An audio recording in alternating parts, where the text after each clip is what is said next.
2000 ஆண்டுகளுக்கு முன்பு சோழர்களின் துறைமுக நகரமாக, பல்லவர்களின் வணிக மையமாக வரலாற்று சுவடுகளையும் தரங்கம்பாடியின் ஐரோப்பிய தாக்கத்தையும் சுமந்திருந்த மாவட்டம் நாகப்பட்டினம் மாவட்டம். இன்றும் இங்குள்ள கடற்கரையும் கடல் அலைகளும் காலத்தின் சான்றுகளை தாங்கி நிற்கின்றன. காவிரியாற்றின் நீர்ப்பாசனம் இம்மாவட்ட வேளாண் பெருங்குடி மக்களின் உயிர் நாடியாக இருந்து வருகிறது. விவசாயமும் மீன்பிடித்தலும் இம்மாவட்டத்தின் பிரதான தொழில்களாக விளங்குகின்றன. பல்வேறு மதங்கள் ஒன்றிணைந்து சமூக நல்லிணக்கத்தோடு வாழும் தனித்துவம் மிக்க மாவட்டமாக திகழ்கிறது.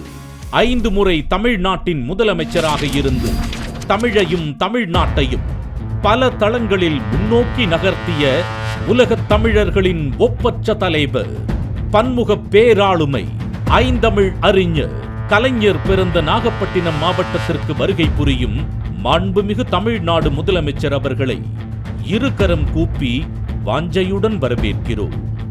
மக்கள் பணி ஒன்றே தன் மகத்தான லட்சியமாக கொண்டு பார்த்து பார்த்து திட்டங்களை தீட்டி வருகிறார் நம் திராவிட மாடல் அரசின் மாண்புமிகு முதலமைச்சர் அவர்கள். ஒவ்வொரு திட்டமும் கடைக்கோடியில் வசிப்பவருக்கும் கிடைக்கிறதா என்பதை கோட்டையிலிருந்து கண்காணிக்காமல் களத்திற்கே நேரடியாக சென்று கள ஆய்வு மேற்கொண்டு கண்காணித்து வருகிறார் நம் மாண்புமிகு முதலமைச்சர் அவர்கள். ஆட்சி பொறுப்பேற்ற கடந்த 3 ஆண்டுகளில் நாகப்பட்டினம் மாவட்டத்தில் மட்டும் செயல்படுத்தப்பட்டுள்ள திட்டங்களை எண்ணி பாருங்கள். மகளிர் உழைப்பை அங்கீகரிக்கும் கலைஞர் மகளிர் உரிமை திட்டத்தில் 1,32,162 மகளிருக்கு மாதம் தோறும் 1000 ரூபாய். பெண்களின் சேமிப்புக்கு வழிவகுக்கும் விடியல் பயண திட்டத்தின் மூலம் 2,02,25,888 முறை கட்டணமில்லா பயணங்கள். பள்ளிச் சிறார்கள் புத்துணர்ச்சியோடு கல்வி பயில உதவும் முதலமைச்சரின் காலை உணவு திட்டத்தின் மூலம் 21,475 குழந்தைகள் பயன். பெண்களின் கல்லூரி கனவை சாத்தியமாக்கிய புதுமை பெண் திட்டத்தின் மூலம் 5,802 மாணவிகளுக்கு மாதம் தோறும் 1000 ரூபாய். ஆண்களின் தன்னம்பிக்கைக்கு ஏணியாய் விளங்கும் தமிழ் புதல்வன் திட்டத்தின் மூலம் 5,559 மாணவர்களுக்கு மாதம் தோறும் 1000 ரூபாய். முதலமைச்சரின் கனவு திட்டமான நான் முதல்வன் திட்டத்தின் மூலம் 26,377 மாணவர்கள் பயன். மருத்துவமனைகளை தேடி மக்கள் வந்த நிலையினை மாற்றி மக்களை தேடி மருத்துவம் என்ற திட்டத்தினை உருவாக்கியதன் மூலம் 5,74,756 நபர்கள் பயன்.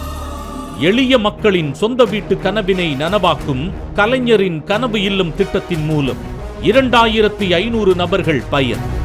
பெண்கள் தன்னம்பிக்கையோடு வாழ உதவும் வகையில் 32,943 மகளிர் சுய உதவிக்குழு உறுப்பினர்களுக்கு ரூபாய் 1,802 கோடி வங்கிக் கடன் உதவி. தன்மான உணர்வும் தாய்மொழி பற்றும் தாழ்வுற்று அழிவதுண்டோ?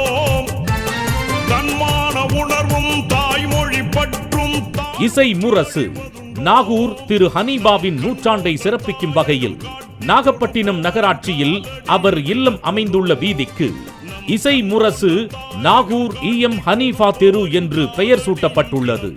ரூபாய் 4.97 கோடி செலவில் நாகப்பட்டினம் மாவட்ட ஆட்சியர் அலுவலக பெருந்திட்ட வளாகத்தில் வட்டாட்சியர் அலுவலக கட்டடம், ரூபாய் 120 கோடி மதிப்பீட்டில் தரங்கம்பாடியில் மீன்பிடி துறைமுகம் கட்டி முடிக்கப்பட்டுள்ளது.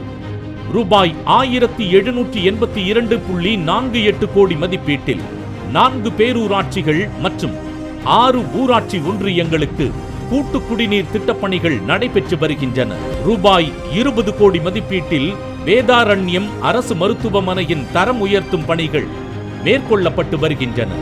அந்த வரிசையில் இன்றைய நாளில் நாகப்பட்டினம் மாவட்டத்திற்கு வருகை புரிந்துள்ள நம் மாண்புமிகு முதலமைச்சர் அவர்கள் ரூபாய் 3.50 கோடி மதிப்பீட்டில் திருக்குவளை அரசு மருத்துவமனையில் கூடுதல் கட்டடம், ரூபாய் 32.38 கோடி மதிப்பீட்டில் செல்லூர் கிழக்கு கடற்கரை சாலையில் புதிய புறநகர் பேருந்து நிலையம் அமைக்கும் பணி, நாகூர் சில்லடி கடற்கரை மேம்பாட்டு பணிகள், ரூபாய் 32.15 கோடி மதிப்பீட்டில் ஊரக வளர்ச்சி மற்றும் ஊராட்சி துறைகள் சார்பில் 241 புதிய பணிகள் என மொத்தமாக ரூபாய் 82.98 கோடி மதிப்பீட்டில் 206 புதிய பணிகளுக்கு அடிக்கல் நாட்டி ரூபாய் 6.35 கோடி செலவில் நாகப்பட்டினம் நம்பியார் நகரில் புயல் பாதுகாப்பு மைய கட்டடம், ரூபாய் 81 கோடி செலவில் நவீனப்படுத்தப்பட்ட நாகப்பட்டினம் மீன்பிடி துறைமுகம்,